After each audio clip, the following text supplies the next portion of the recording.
আমার ছেলেকে আর মাকে নিয়ে তাদের দুজনেরই খুব পছন্দের একটি জায়গায় এসেছে আজ। এখানে প্রায়ই আসা হয়। আসলে জায়গাটা একদম ঢাকার প্রাণকেন্দ্রে বলা যায়, মানে আগারগাঁওয়ে মেট্রো স্টেশনের ঠিক পাশেই বিমান বাহিনী জাদুঘর।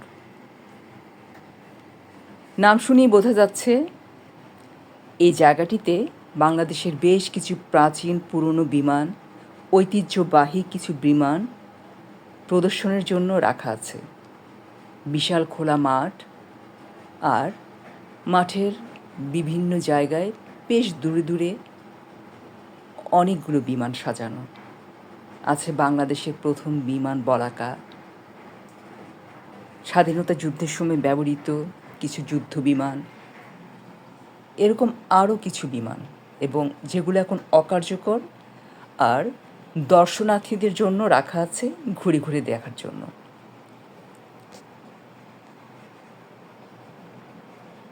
জায়গাটা ভালো লাগে। এখানে বেশ খোলামেলা একটা প্রান্তর মাঠ, বিশাল মাঠ, যেখানে ছোট বাচ্চাদেরকে নিয়ে এলে ওরা দৌড়াদৌড়ি করে, খেলে, বেশ লাগে।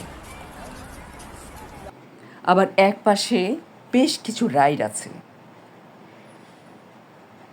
অ্যামিউজমেন্ট পার্কগুলোতে যে কমন কিছু রাইড থাকে তার প্রায় সবই আছে এখানে।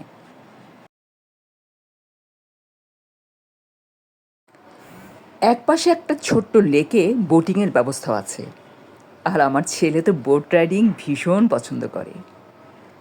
ও হ্যাঁ, এই লেকটাকে ঘিরে একটা ট্রেন জার্নি, ছোট বড় সবার কাছেই এটা বেশ আনন্দদায়ক। আমি আমার মাকে এবং ছেলেকে নিয়ে ঘুরেছি ট্রেনে করে।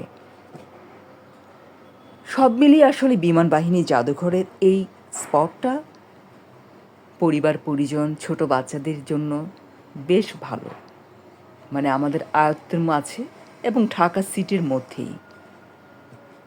তাই আমি বলবো, খুব বেশি দূরে যদি নাও যেতে পারেন, মাঝে মাঝে ছুটির দিনে পরিবার পরিজন পরিবারের ছোট বাচ্চাদের নিয়ে ঘুরে যেতে পারেন, এবং আমার বিশ্বাস ভালো লাগবে। ধন্যবাদ।